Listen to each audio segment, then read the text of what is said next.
Topic is reference model.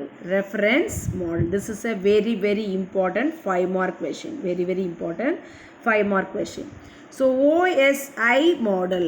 OSI model. The full form of OSI is Open System Interconnection. Okay. So open system interconnection means the system is always in open for ready to accept the request as well as for ready to response to the other machines. So in the types of system வந்து எப்பயுமே எப்படி இருக்கும், ரெடியாக இருக்கும் டேட்டாவை வந்து access பண்ணுறதுக்கோ இல்லை ரெஸ்பான்ஸ் பண்ணுறதுக்கோ வந்து இந்த டைப்ஸ் ஆஃப் சிஸ்டம் வந்து எப்போவுமே வந்து அவைலபிளாக இருக்கும். ஓகேவா? ஸோ இன்டர்நெட் அப்படிங்கிறது வந்து it's a open system inter கனெக்ஷனும். ஓப்பன் சிஸ்டம் இன்டர் கனெக்ஷன் எப்போயுமே என்ன பண்ணணும், டேட்டாவை வந்து நம்மளுக்கு சர்வீஸ் ப்ரொவைட் பண்ணும். ப்ளஸ் நாம் என்ன வந்து இன்ஃபர்மேஷன் ஃபீட் பண்ணுறோமோ அதை வந்து என்ன பண்ணணும்னா அது வந்து ப்ராசஸ் பண்ணும். ஓகேவா? ஸோ இந்த டைப்ஸ் ஆஃப் ஆப்ரேஷன்ஸ் எல்லாமே பண்ணும். And it supports network protocols along with the software and systems to be developed based on general set of guideline. It describes the standard for the intercomputer communication. So இந்த system எதை வந்து describe பண்ணுது அப்படின்னா inter computer communication. So ரெண்டு system இருக்குது இல்லை collections of computers இருக்குது அப்படின்னா அதுக்கு இடையில வந்து எப்படி கம்யூனிகேஷன் நடக்குது அப்படிங்கிறத டிஸ்கிரைப் பண்ணுறதே எந்த மாடல் அப்படின்னா ஓஎஸ்ஐ மாடல். ஓகேவா?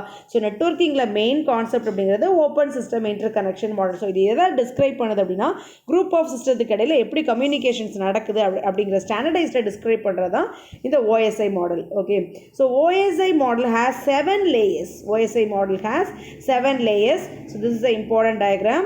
So the layers names are physical layer, data link layer, network layer, transport layer, session layer, presentation layer, application layer. So these 7 are the layers name. Okay, physical layer, data link layer, network layer, transport layer, session layer, presentation layer, application layer. These 7 are the layers in OSI model. Okay, so simple format of this model is abstract DP. So this is a way of recalling all the layers which is inside the reference model. Abstract DP. So from bottom to top, the least layer is, the last layer is application layer, presentation layer, session layer, transport layer, network layer, data link layer, physical layer. Okay, so from bottom to top. Okay, this is a short form of memorizing all the layers which is present inside the OSI model. சரியா? So இந்த abstract DP அப்படிங்கிறது it's a code word. அது வந்து ஒரு code word. So அதை use பண்ணி நம்ம என்ன பண்ணிக்கலாம் அப்படின்னா இந்த 7 லேயரை ஈஸியாக ஞாபகம் வச்சுக்கலாம். ஓகேவா? abstract DP. abstract DPனா மேலேருந்து பாருங்கள், A for application, P for presentation, S for session, T for transport, N for network, D for data link, P for physical layer. So abstract DP is a code word for memorizing all the layers which is inside the OSI model. Okay, so in the diagram வந்து very important. Okay, you must draw this diagram. So the last one layer is physical layer. Physical layer and data link layer, these two are the hardware part. So layer 1, physical layer, it use cables, connectors, hub. Okay, and the datagrams, which means the form of the data is called as a bit. Okay, the data unit is in the bit format. The data unit is in the bit format. Okay, and the next layer is data link layer. And it support different protocols: Ethernet 802.1x, PPP, ATM, fiber channel, MPLS, FDDI, MAC addresses. These are all the protocols and applications which are in the data link layer, and the format of data in this data link layer is frame. So அப்போ data பிட்டாக இருக்கிறது எப்படி convert ஆயிரும், ஃப்ரேமாக convert ஆயிரும். Physical layer வந்து bit format support பண்ணும். Data link layer வந்து ஃப்ரேம் ஃபார்மேட்டில் இருக்கும் டேட்டா. ஓகேவா? So group of bits is called as a frame. So பிட்டெல்லாம் குரூப் பண்ணி என்னவா கன்வெர்ட் பண்ணிடும், ஃப்ரேமாக கன்வெர்ட் பண்ணிடும். ஓகேவா? So the next layer is network layer. The protocols are IPv4, IPv6, ICMP, IPS, MPLS, ARP. So these are all the protocols in layer 3. Layer 3 is a network layer and the data format of network layer is packet.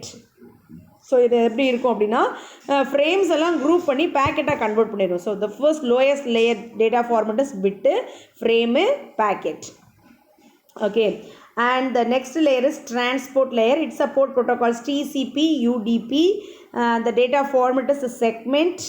And the fifth layer is a session layer, net bias, SAP, handshaking connections. So these are the important concept in session layer.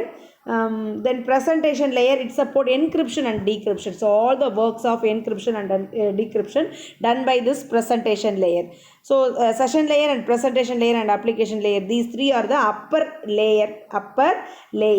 Okay, last layer is HTTP, SMTP. So the supported protocols of 7th layer application layer is HTTP, SMTP, IMAP, SNP, POP, POP3, FTP. So these are all the protocols supported by layer 7. Okay, so you must draw this diagram. And the explanation of these layer is, first one layer, physical layer. This is the first layer. So what is the first layer? Physical layer is the first layer. It defines the electrical and physical specification of devices. Okay, so இதில் என்ன definitions இருக்கும், இது என்ன work பண்ணும் அப்படின்னா physical connections, physical specification for devices, electrical and physical specification for devices ஓட physical and electrical specification இந்த layerல அதோட descriptions இருக்கும். Okay, because using this layer only two different or group of computers or devices are connected. Okay, so this layer defines electrical and physical specification for devices. And the next layer is data link layer. The format is frame. So in this data link layer, the bits are converted into frame.